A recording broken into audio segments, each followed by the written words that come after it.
Hello students, last video te আমরা relations পর্যন্ত পড়েছিলাম. Today we will start from the feeling to read. Okay, every community is made up of people who have different needs. তাহলে প্রত্যেকটি সম্প্রদায় কিভাবে তৈরি হয়, সেই সমস্ত মানুষের প্রত্যেকে সেই সমস্ত মানুষ থাকে সেসব সম্প্রদায় যেখানে প্রত্যেক মানুষের ডিফারেন্ট প্রয়োজন থাকে, নিডস থাকে. Differently abled people are different from us. তাহলে ডিফারেন্টলি এবল মানে ভিন্নভাবে সক্ষম মানুষ আমাদের থেকে আলাদা হয়. This are people who can not see. তাহলে ডিফারেন্টলি এবল পিপল কারা? যারা দেখতে পায় না, স্পিক কথা বলতে পায় না, নট হেয়ার প্রপারলি বা ঠিকঠাকভাবে শুনতে পায় না. And even those who can not move freely on their own, বা এবং তারাও হতে পারে যারা নিজেরভাবে চলাফেরা করতে পারে না. Some others have difficulty in spelling words. কারোর ওয়ার্ড কিছু স্পেল করতে, উচ্চারণ করতে অসুবিধা হয়. রিডিং, পড়া, অর ডুইং ম্যাথামেটিক্যাল ক্যালকুলেশন. অনেকের ম্যাথামেটিক্যাল ক্যালকুলেশন করতে অসুবিধা হয়. Sign language. There are some differently able who are unable to hear. তাহলে সেখানে কি হচ্ছে? দেয়ার আর সাম ডিফারেন্টলি এবল বা ভিন্নভাবে সক্ষম মানুষ আছে, তারা ভালোভাবে শুনতে পায় না, অ্যান্ড স্পিক বলতে পারে না. How do you think they communicate? তোমাদের কি মনে হয় তারা কিভাবে যোগাযোগ করে? They use sign language. তারা কিভাবে করে? যোগাযোগের মাধ্যম কি? সাইন ল্যাঙ্গুয়েজ বা সাংকেতিক ভাষা. With the help of their fingers. দেখবে তাদের হাত নাড়িয়ে তাদের ফিঙ্গারের সাহায্যে বলে. The Braille. তাহলে ব্রেলটা কি? The Braille was invented by the French educator Louis Braille. তাহলে ব্রেল একটা বুকের নাম. তাহলে ব্রেলটা, এই ব্রেল পদ্ধতি, বুক না সরি, মানে ব্রেল পদ্ধতি যে বইটা তৈরি হয়েছিল ওটা কে ইনভেন্ট করেছিল? একটা ফ্রেঞ্চ এডুকেটর, তার নাম হচ্ছে Louis Braille. Who himself was blind. উনি কী ছিলেন? উনি অন্ধ ছিলেন, উনি দেখতে পেতেন না. ঠিক আছে. It help the blind to read and study different subject and achieve success in school. তাহলে কী হয়? আমরা যেমন এই বইটা তোমরা দেখছো পড়ছো, যারা অন্ধ মানুষ তারা এইভাবে দেখতে পায় না, তাদের জন্য একটু ডিফারেন্টভাবে বই তৈরি হয়েছে, সেটাকে বলা হয় ব্রেল. ওটাকে ইনভেন্ট করেছিলেন Louis Braille. Braille is accepted as the only form of written communication for the blind all over the world. তাহলে পুরো বিশ্বে তাহলে ব্রেলই একমাত্র অ্যাকসেপ্টেড হয়, অনলি ফর্ম অফ রিটেন, যেখানে রিটেনের মাধ্যমে অ্যাকসেপ্টেড হয় কমিউনিকেশন, যোগাযোগের, for the blind people. Blind বা অন্ধ মানুষের.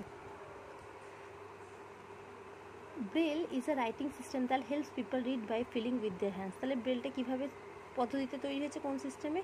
যেখানে তুমি টাচের মাধ্যমে বুঝতে পারবে যে ওটা কী লেখা আছে. It has 6 raised dots made in different combination on paper that represent letters, punctuation marks and symbols.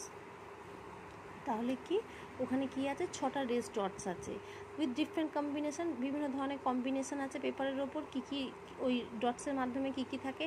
Letters থাকে, অক্ষর থাকে, পাংচুয়েশন মার্ক মানে বিরাম চিহ্ন থাকে, অ্যান্ড সিম্বলস বিভিন্নভাবে সাংকেতিক চিহ্ন থাকে. The hands recognise that what the sequence of dots represent. মানে ওই হাতের দ্বারা তারা বুঝতে পারে যে সিকোয়েন্সগুলো কী. আমরা তো ওটা পারবো না, কিন্তু যারা ব্রেল পড়ে তাদেরকে ওইভাবে ওটা শেখানো হয়. By connecting the dots words and sentence are form. ওই যে ডটসগুলো দেখো এখানে ছবিতে, তোমরা বুঝতে পারছো কি জানি না, আই হোপ সো বুঝতে পারছো. এই ডটসের দ্বারা কি হয়?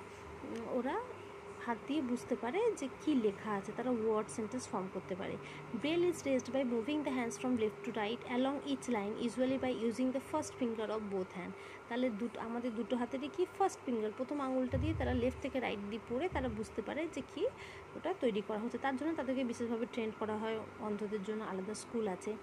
Did you know that many famous people in the world achieve success despite facing physical difficulties? তোমরা কি জানো পৃথিবীতে অনেক ফেমাস মানুষ আছে, তারা কি হয়? তারা সাকসেস অ্যাচিভ করেছে, তাদের বিভিন্ন ফিজিক্যাল ডিফিকাল্টিস থাকা সত্ত্বেও অনেক অ্যাচিভ হয়েছে. আমরা পড়েছি না স্টিফেন হকিন্সের নাম পড়েছি তো. Ludwig van বেথোভেন. তাহলে লুডভিগ ভ্যান বেথোভেন কি ছিল? The brilliant music composer. উনিও তো ফিজিক্যালি চ্যালেঞ্জ ছিলেন, খুব ব্রিলিয়ান্ট মিউজিক কম্পোজ করতেন. কুড নট হেয়ার, উনি মিউজিক কম্পোজ করতেন কিন্তু শুনতে পেতেন না. এটা একটা আশ্চর্যের বিষয় না? আমাদের কি মিউজিক আমরা শোনার মাধ্যমেই ফিল করি না? কিন্তু উনি না শুনেই সুন্দর করে করতেন. স্টিভ হকিন্স, আর ফেমাস সায়েন্টিস্ট. স্টিফেন হকিন্সের কথা আই হোপ তোমরা পড়তে গিয়ে শুনেছ, একজন ফেমাস সায়েন্টিস্ট ছিলেন. Had many health issues yet he made some important discoveries in space research. তাহলে কী হচ্ছে, স্পেস রিসার্চের উপর অনেক ইম্পর্টেন্ট ডিসকভারিজ করেছেন। তোমরা গুগলে সার্চ করবে, যে অনেকে যারা না জেনে থাকো তারা জানতে পেরে যাবে। Helen Keller was a famous author and teacher who could not see or hear. তাহলে হেলেন কেলার ছিলেন একজন ফেমাস অথার, লেখক অ্যান্ড টিচার এবং শিক্ষক, যিনি সি দেখতেও পেতেন না, নট সি আর হেয়ার শুনতেও পেতেন না। তোমরা বেঙ্গল একটা রানী মুখার্জির সিনেমা বেরিয়েছিল ব্ল্যাক, তুমি ওখানে হেলেন কেলারের স্টোরির উপরে তৈরি হয়েছিল, তোমরা চাইলে ওটাও দেখতে পারো। কিছুটা আই হোপ ওনার লাইফ সম্বন্ধে তোমরা আইডিয়া পাবে। The story of Helen Keller. Helen Keller could not hear, Helen Keller শুনতে পেতেন না, সি অর টক দেখতেও পেতেন না, বলতেও পেতেন না। She still studied and spend her life helping others. হ্যাঁ, তবুও তিনি কী করেছেন, পড়াশোনা করেছেন, তার জীবন অন্যকে সাহায্য করার মাধ্যমে অতিবাহিত করেছেন। How do you think she could read? তোমরা কীভাবে ভাবো পড়তেন? Helen Keller used Braille to read. তাহলে আমরা একটু কী বললাম, অন্ধ মানুষ কীভাবে পড়েন, ব্রেল সিস্টেমের দ্বারা, ব্রেল মাধ্যমে উনি পড়াশোনা করেছেন। In order to recognise the alphabet she had to rely on her sense of touch. She had to rely, তাহলে ইন অর্ডার টু কী হয়, রেকগনাইজ, ওই যেগুলো আমরা বলেছি না, ব্রেলটাকে এই যে দেখো টাচের মাধ্যমে, এখানে আছে না, টাচিংয়ের মাধ্যমে আমরা বুঝি, তো উনি সেইভাবেই পড়াশোনা করেছেন। ওয়ান ডে, আচ্ছা, হেলেন কেলার্স টিচার আর অ্যানে সালিভান। তাহলে হেলেন কেলার টিচার কী ছিলেন, Anne Sullivan taught Helen to read Braille. উনি কী ছিলেন, উনি হেলেনকে শিখিয়েছিলেন যে কীভাবে ব্রেল পড়তে হয়। One day she took Helen's hand and dipped it in water and spell the word water. তাহলে কি হলো, উনি একদিন ওয়াটারে হেলেনের হ্যাড ডুবিয়েছিলেন, ডুবিয়ে ওয়াটার তার হাতের তালুতে, পামেতে ওনার মুখের কাছে নিয়ে গিয়ে প্রেম করেছিল water.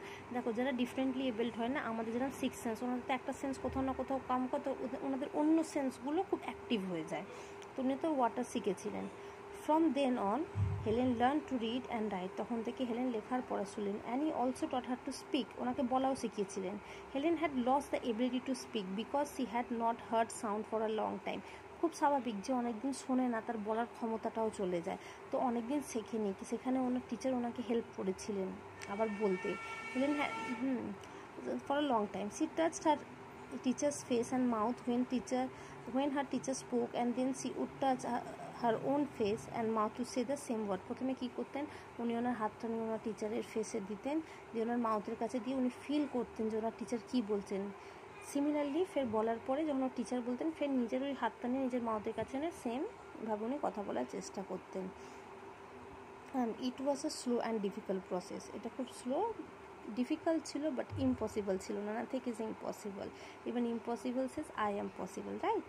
But finally Helen began to speak. তাহলে কী হলো, শেষমেশ হেলেন কথা বলতে শিখে গেল। ওকে স্টুডেন্টস, নেক্সট আছে কোশ্চেন্স আনসার। আমি নেক্সট ভিডিওতে তোমাদের সঙ্গে কোশ্চেন আনসার শেয়ার করবো। আগেন, যদি আমার ভিডিও তোমাদের ভালো লাগে, যদি আমার পড়া তোমরা বুঝতে পারো, যদি এক্সপ্লেনেশন ভালো লাগে, প্লিজ লাইক অ্যান্ড সাবস্ক্রাইব করে দাও। Thank you.